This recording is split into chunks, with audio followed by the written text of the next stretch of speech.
दोस्तों, तारीख 22 दिसंबर साल 1704 सिरसा नदी के किनारे एक भीषण युद्ध होता है जिसे दुनिया चमकौर के युद्ध के नाम से जानती है, जिसमें एक तरफ सिखों के 10वें गुरु गोविंद सिंह के नेतृत्व में 40 सिख थे, तो वही दूसरी तरफ वजीर खान के नेतृत्व में लाखों की संख्या में मुगल सैनिक थे। मात्र 40 सिख लाखों मुगल सैनिकों से भिड़ गए थे और युद्ध इतना भीषण था कि केवल 40 सिखों ने मुगलों की आधी से ज्यादा सेना को विनाश कर दिया था। सिखों और मुगलों के बीच हुआ यह भयानक युद्ध सदी के सबसे महान युद्धों में से एक रहा है। वजीर खान गुरु गोविंद सिंह को जीवित या मुर्दा पकड़ना चाहता था, क्योंकि गुरु गोविंद सिंह जी किसी भी हालत में मुगलों की अधीनता स्वीकार नहीं कर रहे थे। इसलिए जहां एक तरफ मुगलों के लिए यह ताकत की लड़ाई थी, वहीं सिखों के लिए यह उनके अस्तित्व और आत्मसम्मान की लड़ाई थी।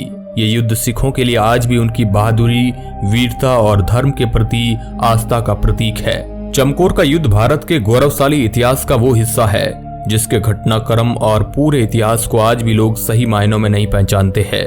आज की इस वीडियो में हम वीरता के इसी इतिहास को करीब से जानेंगे। तो चलते हैं 1704 के उस दौर में और युद्ध के उस दिन को बेहद ही करीब से देखते हैं।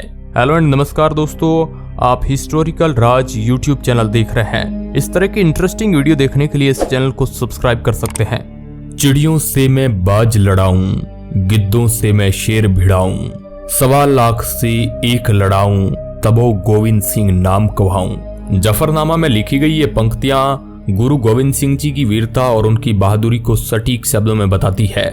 मोटे मोटे तौर पर जाने तो इस युद्ध में गुरु गोविंद सिंह जी का सामना वजीर खान से हुआ था, जो उनकी मौत के लिए बेताब था। लेकिन बेताबी केवल वजीर खान को ही सीमित नहीं थी, बल्कि मुगल दरबार में बैठा औरंगजेब भी यही ख्वाब सजाए बैठा था कि वह कब अपनी तानाशाही का गुलाम गुरु गोविंद सिंह जी को भी बना सके। सीधे तौर पर कहे तो गुरु गोविंद सिंह मुगलों की अधीनता को मानने से साफ इनकार कर चुके थे। लेकिन सवाल आता है कि इस युद्ध की नींव क्या थी? इतिहास में आखिर ऐसा क्या हुआ था जिसने इतने बड़े युद्ध को जन्म दिया? आखिर औरंगजेब गुरु गोविंद सिंह के पीछे ही क्यों पड़ा था? ये जानने के लिए समय में थोड़ा दोस्तों पीछे चलना होगा। ये वो समय था जब मुगल सल्तनत पर औरंगजेब का राज था और ये बात विश्व विख्यात थी कि औरंगजेब बाकी धर्मों के प्रति काफी असहिष्णु स्वभाव का था। औरंगजेब की सिखों के प्रति नफरत इतनी ज्यादा बढ़ चुकी थी कि वह पहले ही सिखों के 9 गुरु तेग बहादुर की हत्या कर चुके थे। ऐसे में गुरु गोविंद सिंह को 9 साल की उम्र में ही सिखों के 10वें और आखिरी गुरु के रूप में चुना गया था।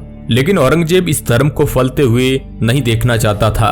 वह सिखों को अपना सबसे बड़ा शत्रु मानता था और उन्हें अपने अधीन करने की इच्छा रखता था। औरंगजेब एक ऐसा शहंशाह था जिसने अपने राज में जबरन लोगों के धर्म परिवर्तन कराने की नीति पर जोर दिया।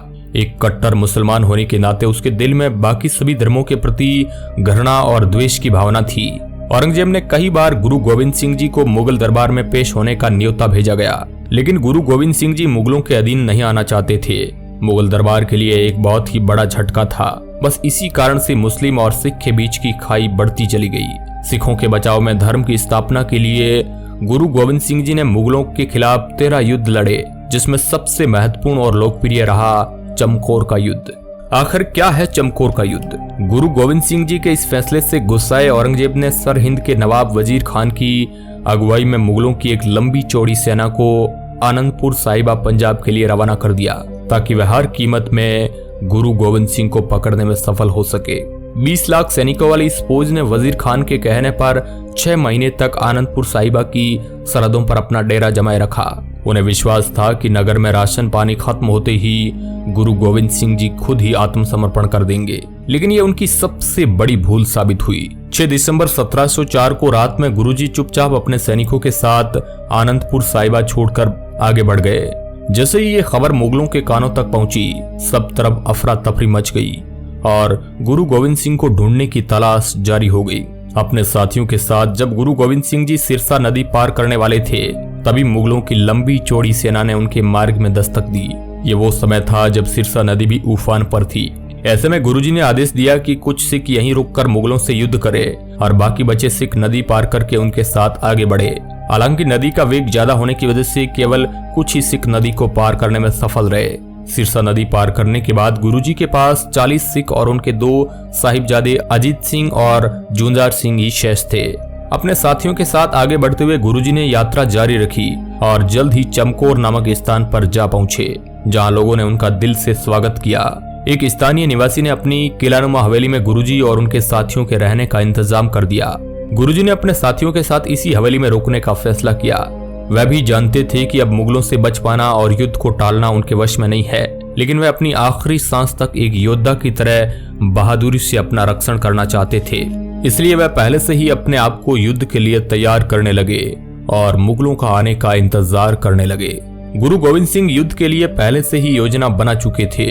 उसी योजना के तहत उन्होंने सभी सिख सूरमई को तैनात कर दिया और खुद किले के ऊपर अटालिका में मोर्चा संभाल लिया। अब सभी सिखों को इंतजार था तो केवल मुगलों की सेना का।